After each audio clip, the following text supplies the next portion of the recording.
Welcome back to my channel, Cerita Roman. Selamat membaca. Jangan lupa like, komen, share, dan subscribe. Novel Menantu Dewa Obat.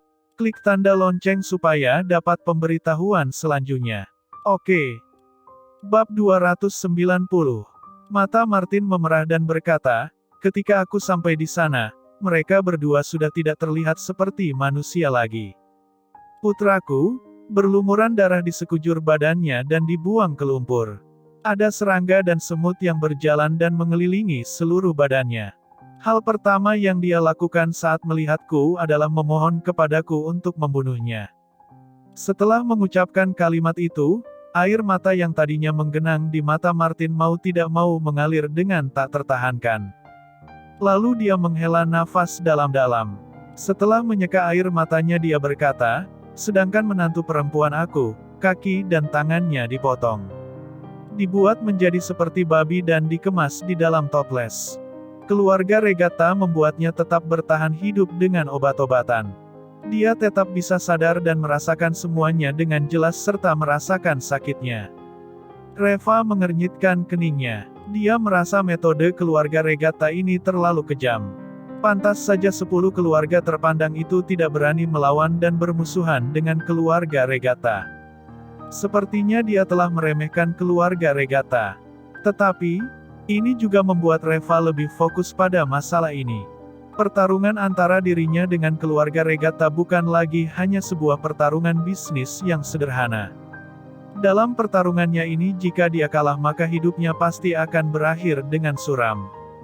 Lalu Martin berbisik kepadanya, pada waktu itu, aku berlutut di depan kepala keluarga Regatta dan memohon kepadanya untuk mengampuni putra dan menantu aku. Tetapi dia mengabaikan aku dan terus melanjutkan mengobrol dan menertawaiku. Aku berada di sana dan melihat sendiri penderitaan putra dan menantu perempuan aku selama sehari penuh. Dan pada malam harinya, kepala keluarga Regatta memberikan aku pisau belati kemudian meminta aku untuk membunuh putraku sendiri dengan tanganku sebagai penjelasan kepada keluarga Regatta. Kau tahu, ketika aku menikamkan belati itu ke jantung anakku, ekspresi wajahnya sama sekali tidak terlihat sakit tetapi malah seolah-olah merasa lega dan bersyukur. Tapi masalah ini belum berakhir. Akhirnya keluarga Regatta melemparkan tubuh putra dan menantu aku itu ke dalam kandang anjing. Mereka membiarkan aku melihat mereka berdua mati dan setelah itu dijadikan makanan anjing. Bersamaan dengan ini, Martin Yu sudah menangis. Dan sekarang Reva baru mengetahui mengapa Martin Yu tampak lebih tua dalam 2 hari terakhir ini. Penatua Yu, jadi sebenarnya ada apa kau mencari aku? Tanya Reva. Martin menyeka air matanya dan melanjutkan ucapannya, keluarga Regatta meminta keluarga Yu untuk menyerahkan 70% bisnis kami kepada keluarga Regatta. Keluarga Yu tidak punya jalan keluar lagi. Tuan Li, aku telah memutuskan untuk melawan keluarga Regatta sampai titik darah penghabisan kami. Tetapi, keluarga Yu sendiri tidak memiliki kekuatan yang cukup. Jadi aku mencarimu karena aku ingin bekerja sama denganmu. Aku tahu kau sedang mengumpulkan uang. Keluarga Yuku bersedia mengeluarkan 30 miliar untuk mendukungmu. Reva langsung terkejut. Dia sama sekali tidak menyangka Martin akan mengatakan hal ini dan memohon kepadanya. Harus diketahui bahwa Martin Yu adalah seekor rubah tua. Dia pasti sudah bisa menduga apa yang telah dilakukan Reva dalam masalah ini. Dalam situasi seperti ini, seharusnya dia sangat membenci dan memusuhi Reva. Tetapi mengapa dia malah datang untuk meminta bekerja sama dengan Reva? Apakah ada jebakan di sini? Sambil memikirkan hal itu, tiba-tiba Tiger meneleponnya. Reva tampak terkejut dan segera menjawab telepon itu. Begitu terhubung, terdengar suara tangisan Tiger dan dia berkata, Tuan Li, aku benar-benar minta maaf kepadamu. Ekspresi Reva langsung berubah dan dengan panik dia bertanya, ada apa? Apa yang terjadi? Tiger berbicara dengan suara gemetar, ini Kak Herman. Ketika Kak Herman pergi untuk menjemput putrinya, mobilnya ditabrak oleh sebuah truk besar. Kepala Reva langsung berdengung dan seolah-olah hampir meledak. Herman adalah saudara terbaiknya. Mengapa bisa seperti itu? Reva bertanya dengan suara lirih. Tiger menarik napas dalam-dalam dan berkata, seharusnya hal ini dilakukan oleh orang-orang dari keluarga Regatta. Tadi pagi, orang-orang dari keluarga Regatta datang ke perusahaan bahan obat kita dan mengatakan bahwa ada sejumlah bahan obat yang ingin dijual kepada kami. Kak Herman tidak menyetujuinya. Lalu orang-orang dari keluarga Regatta memperingati Kak Herman untuk berhati-hati. Selanjutnya terjadilah masalah ini. Tuan Li, aku benar-benar minta maaf. Aku tidak melindungi Kak Herman dengan baik. Reva mengepalkan tinjunya dengan erat. Lagi-lagi keluarga Regatta. Dion Regatta, aku akan membuatmu tak bisa keluar dari kota Carson. Jangan lupa like dan subscribe, agar admin lebih semangat untuk menyajikan kontennya. Bab 291. Sambil menekan amarah di hatinya, Reva bertanya dengan suara yang dalam, bagaimana keadaannya sekarang? Tiger, ambulans sudah mengirim dia ke rumah sakit. Tetapi kondisi detailnya aku belum tahu. Aku sedang dalam perjalanan ke rumah sakit. Reva, rumah sakit mana? Tiger, rumah sakit tempat kau bekerja. Reva langsung menutup ponselnya dan bergegas ke rumah sakit tanpa mengucapkan sepatah kata pun. Begitu sampai di rumah sakit, dari jauh Reva sudah melihat Tiger dan yang lainnya sedang berdiri di luar ruang operasi. Bagaimana keadaannya? Tanya Reva dengan panik. Lalu Tiger berkata dengan suara gemetar, anaknya baik-baik saja. Saat kecelakaan itu terjadi, Kak Herman melindunginya dengan badannya. Tetapi, Kak Herman sendiri kondisinya sedikit berbahaya. Sedang diselamatkan. Dan tanpa mengucapkan apa-apa lagi, Reva segera mendorong pintu ruang operasi dan bergegas masuk. Di ruang operasi tampak Dokter Tanaka yang sedang sibuk. Bagaimanapun juga pasien ini adalah teman Reva, jadi tentu saja dia ingin membantu dengan tangannya sendiri. Reva mengamati kondisi Herman, dia terluka parah. Andai saja Dokter Tanaka tidak berada di sini dan langsung menanganinya, maka nyawanya pasti sudah hilang. Tetapi, setidaknya Herman masih hidup, jadi masih ada kesempatan untuk diselamatkan. Reva menghela nafas lega. Kemudian secara pribadi dia segera membantu Herman untuk mengendalikan luka-lukanya. Dengan bantuan dari Dokter Tanaka, akhirnya Herman telah keluar dari masa kritisnya. Lalu Reva mengeluarkan sebuah pil recovery yang baru saja dibuat dan disempurnakan. Kemudian dia memberikannya kepada Herman. Luka Herman kali ini mengenai organ-organ tubuh dalamnya. Pil recovery ini dapat membantunya memulihkan kembali organ-organ internalnya secepat mungkin. Setelah menyelesaikan semuanya, lalu Reva berjalan keluar dari ruang operasi. Tiger membawa sekelompok orang untuk berdiri di luar. Dia tampak begitu bersalah dan berkata, Tuan Li, aku benar-benar minta maaf karena telah gagal melindungi Kak Herman. Reva mengibaskan tangannya dan berkata, masalah ini tidak ada hubungannya denganmu. Aku tidak menyangka bahwa orang dari keluarga Regatta ini akan begitu berani. Beraninya mereka melakukan hal seperti itu di siang bolong. Sepertinya masalah antara aku dan keluarga Regatta memang sudah seharusnya dicari penyelesaiannya. Tiger, untuk beberapa waktu ini kau akan lebih sibuk sedikit. Kau cari orang untuk mengawasi situasi di sini dan juga di sisi istriku. Aku khawatir keluarga Regatta akan melakukan sesuatu. Tiger segera mengangguk dan berkata, Tuan Li, kau tak perlu khawatir. Mulai sekarang, semua orang-orangku langsung bergerak. Jika sampai terjadi kecelakaan lain lagi, aku akan membawakan kepalaku untuk menjumpaimu. Lalu Reva mengangguk dengan perlahan. Dengan adanya Tiger yang menjaga orang-orang terdekatnya, Reva tidak lagi merasa khawatir. Selanjutnya adalah bagaimana cara dia menghadapi Dion. Lalu Reva kembali ke PT Smith dan Martin Yu masih menunggunya di sini. Setelah Reva masuk ke ruangan itu, kemudian dia langsung bertanya, Penatua Yu, mengapa kau memilih aku? Si Penatua Yu menghela nafas dalam-dalam dan berkata, Tuan Li, jika dikatakan aku optimis terhadapmu, bisa dipastikan aku berbohong kepadamu. Aku mencarimu karena aku juga tidak punya pilihan lainnya. Kesepuluh keluarga terpandang di kota Carson ini meskipun dari luar kelihatan kompak tetapi sebenarnya dalam hati mereka masing-masing tidak seperti itu. Keluarga Yu aku belum runtuh.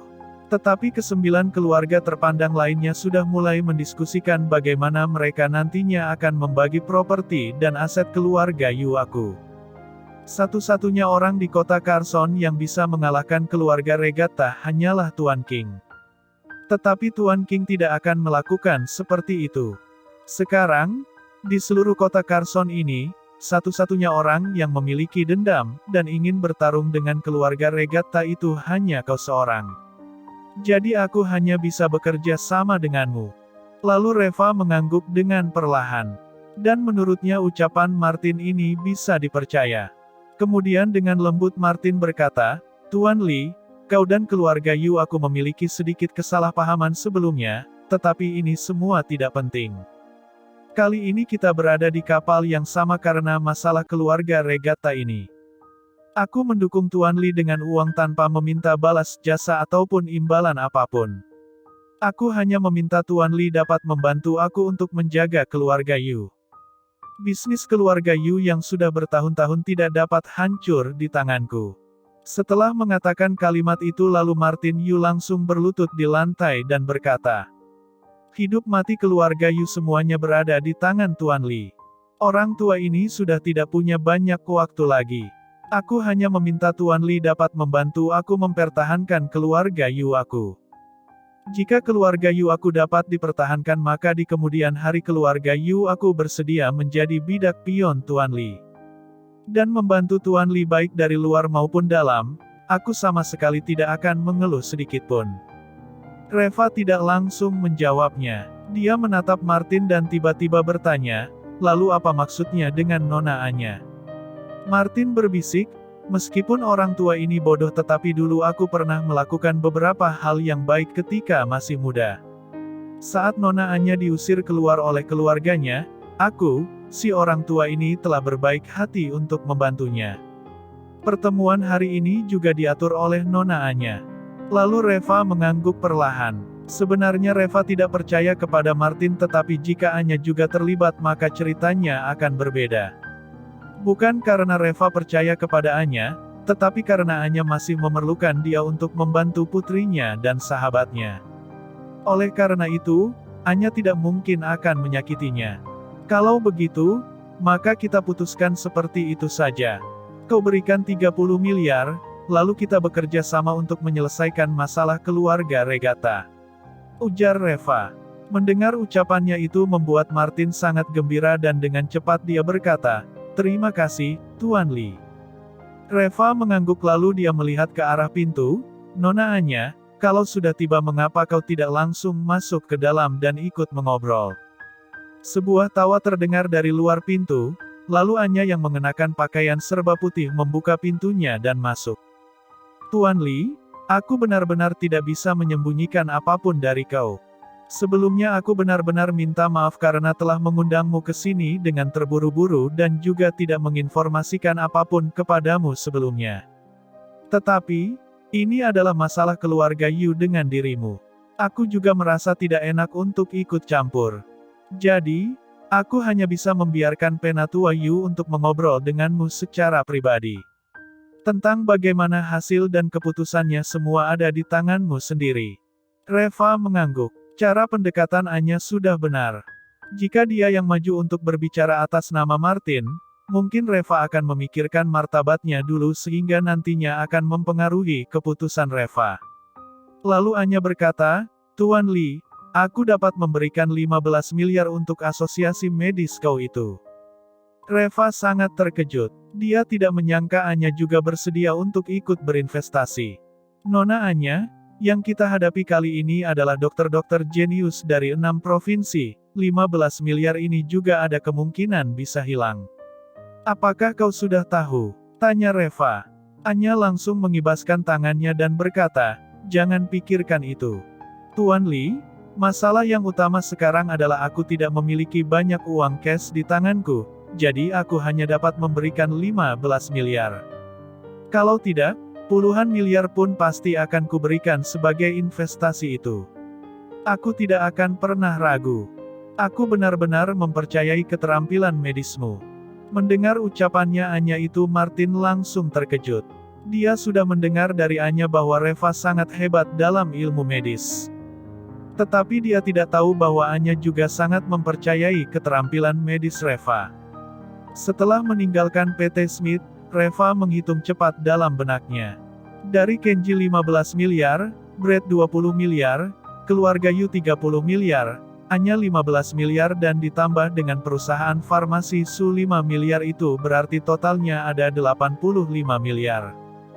Dan dia tinggal mencari Austin untuk mendapatkan 15 miliar lagi, maka dana 100 miliar itu sudah terkumpul semua. Lalu Reva menelepon Austin.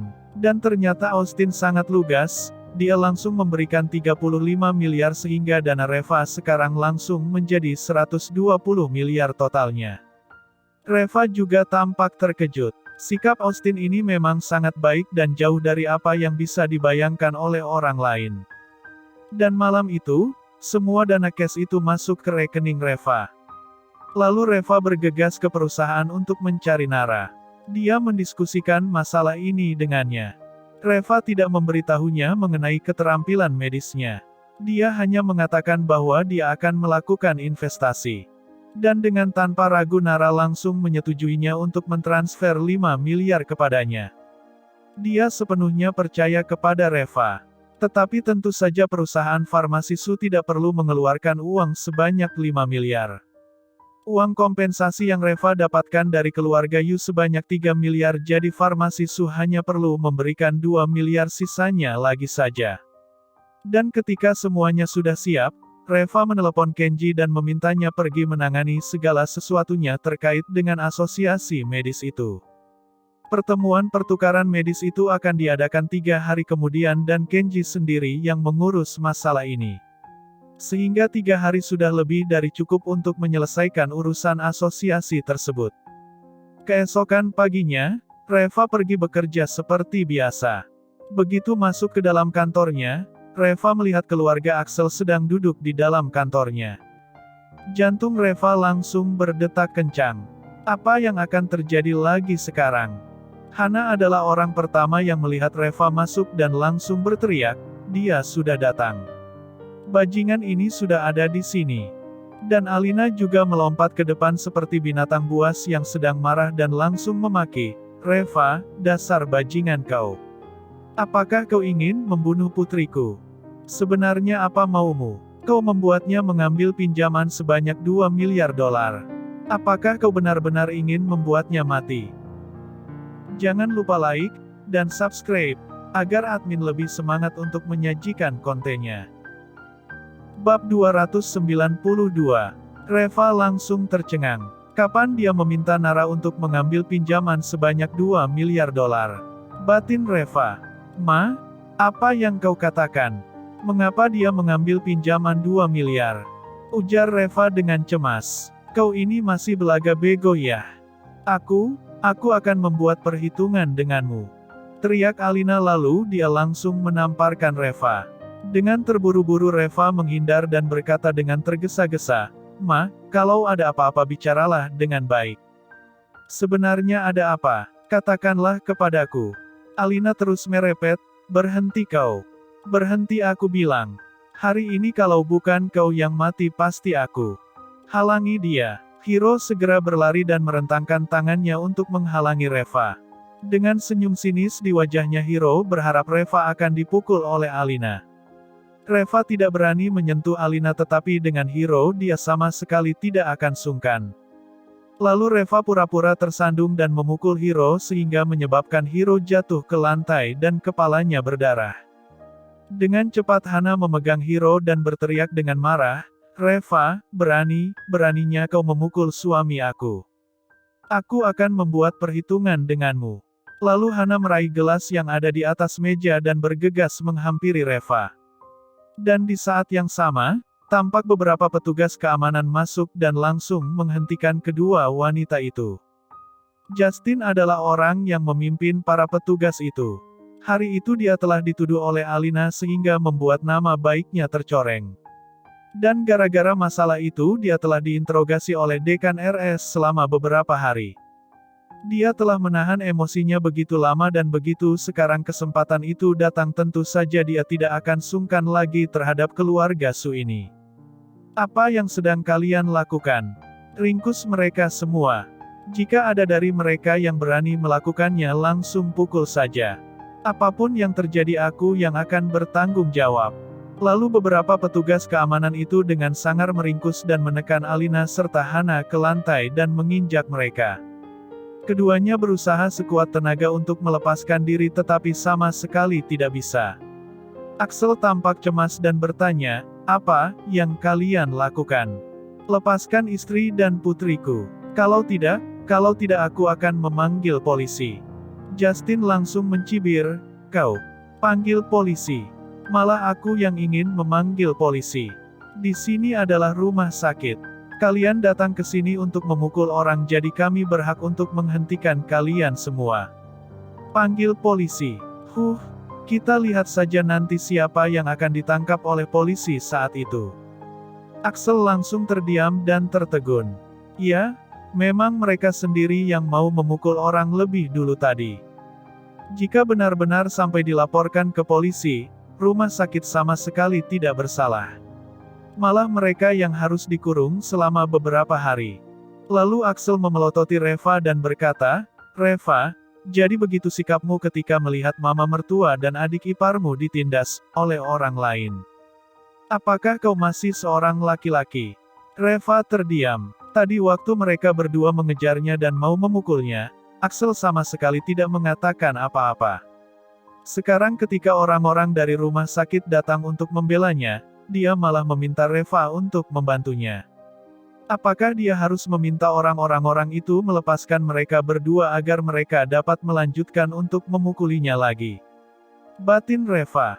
Jadi Reva tidak menjawab. Dia hanya melirik Justin. Justin langsung mengerti dengan maksud Reva. Bagaimanapun juga, mereka adalah kerabat keluarga Reva. Reva tidak enak hati mengucapkannya sehingga masalah untuk ini diberikan kepadanya untuk ditangani. Lalu sambil melirik Axel, dengan nada yang dingin Justin berkata, "Orang tua, kau juga tolong lebih sopan sedikit. Di sini adalah rumah sakit, dan setiap rumah sakit ada aturannya sendiri masing-masing. Jika kau masih memaki orang seperti ini lagi, aku akan memanggil polisi untuk sekalian menangkap kau juga." Ekspresi Axel langsung berubah. Mulutnya terbuka dengan lebar dan pada akhirnya dia juga tidak berani mengatakan apa lagi. Alina yang melihat Justin akan memanggil polisi lalu dengan cepat berkata, "Direktur Justin, kau jangan marah. Masalah kali ini memang salah kita, aku minta maaf kepadamu. Bagaimana jika kau melepaskan kami dulu? Kami berjanji tidak akan melakukannya lagi." Justin melirik Reva yang tampak mengangguk sedikit. Dia hanya ingin menakut-nakuti orang-orang ini. Jadi dia tidak perlu memanggil polisi untuk menangkap mereka semua. Kemudian Justin mengangguk dan berkata, "Karena kalian telah meminta maaf, maka aku bisa memberikan satu kesempatan kepada kalian. Lepaskan mereka, tetapi kita semua tetap ada di luar. Jika ada sesuatu yang perlu kalian katakan, kalian boleh melakukannya. Tetapi jika kalian berani memukul orang dan berbuat onar lagi, Departemen Keamanan Rumah Sakit kami ini juga bukan vegetarian." Lalu Justin melambaikan tangannya dan meninggalkan mereka dengan beberapa petugas keamanan. Alina dan Hana lalu bangun dengan perasaan malu. Alina langsung berteriak dan ingin menghampiri Reva untuk memukulnya lagi. Dan tiba-tiba pintu didorong terbuka lagi. Justin melongokkan kepalanya, "Kenapa?